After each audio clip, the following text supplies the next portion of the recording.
Israel നടത്തിയ വ്യോമാക്രമണത്തിൽ കൊല്ലപ്പെട്ട് ഏകദേശം 5 മാസങ്ങൾക്ക് ശേഷം ഹിസ്ബുള്ള നേതാവ് ഹസൻ നസ്രള്ളക്ക് ആദരാഞ്ജലികൾ അർപ്പിക്കാനെത്തിയത് ആയിരക്കണക്കിന് ആളുകളാണ്.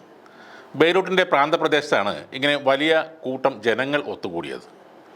എന്നാൽ ഈ വലിയ ജനക്കൂട്ടത്തിന് മുകളിലൂടെ പറക്കുന്ന ഇസ്രായേലി യുദ്ധവിമാനങ്ങളുടെ ശബ്ദം താഴെ മുദ്രാവാക്യം വിളിച്ചുകൊണ്ടിരുന്ന ആളുകളെ അല്പനേരം അമ്പരപ്പിച്ചു എന്നും റിപ്പോർട്ടിൽ പറയുന്നു. ഒരു ആക്രമണമാണോ വരാൻ പോകുന്നതെന്ന ഭയമാണ് അവിടെ കൂടിയവരിൽ ഉണ്ടായത്. കാരണം നേരത്തെയും ഇതേപോലുള്ള ചടങ്ങുകൾക്ക് നേരെ ഇസ്രായേൽ ആക്രമണം നടത്തിയിട്ടുണ്ട്.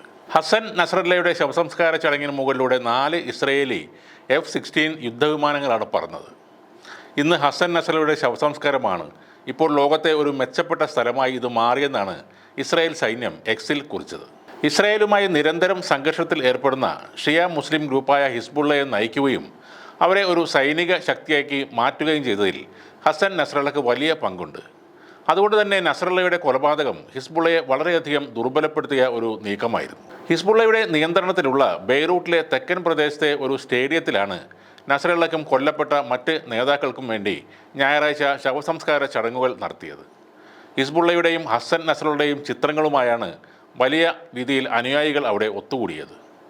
55,000 സീറ്റുകളുള്ള കാമിൽ ചാമോൻ സ്പോർട്സ് സിറ്റി സ്റ്റേഡിയം ഈ ചടങ്ങ് ആരംഭിക്കുന്നതിന് മണിക്കൂറുകൾക്ക് മുമ്പ് തന്നെ നിറഞ്ഞിരുന്നുവെന്നാണ് AFC റിപ്പോർട്ട് ചെയ്യുന്നത്.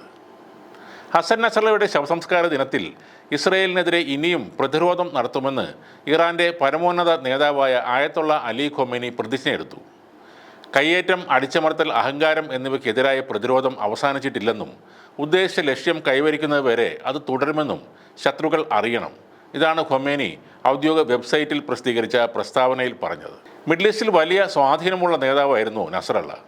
ഇറാനുമായി അടുത്ത ബന്ധമുള്ള നസ്രള്ളയാണ് ഹിസ്ബുള്ളയെ ഇന്ന് കാണുന്ന തരത്തിൽ രാഷ്ട്രീയ സൈനിക സംഘടനയാക്കി മാറ്റിയത്. ലെബനോൺ എന്ന രാജ്യത്തെ സൈന്യത്തെക്കാൾ വലിയ സൈനിക ശക്തിയായി ഹിസ്ബുള്ളയെ വളർത്തിയെടുത്തതും നസ്രള്ള തന്നെയാണ്. ദ ജാക്കാൾ എന്നും ഹിഡൻ സാത്താൻ എന്നുമൊക്കെയാണ് ഹസൻ നസ്രള്ളയുടെ മറ്റ് വിളിപ്പേരുകൾ. ഇന്ന് ആരും ഭയക്കുന്ന സൈനിക ശക്തിയാണ് ഹിസ്ബുള്ള. രാജ്യത്തിനുള്ളിൽ മറ്റൊരു രാജ്യം എന്ന രീതിയിൽ അത് മാറിയിരിക്കുന്നു. അതിന് കാരണക്കാരനായത് നസ്രള്ളയാണ്.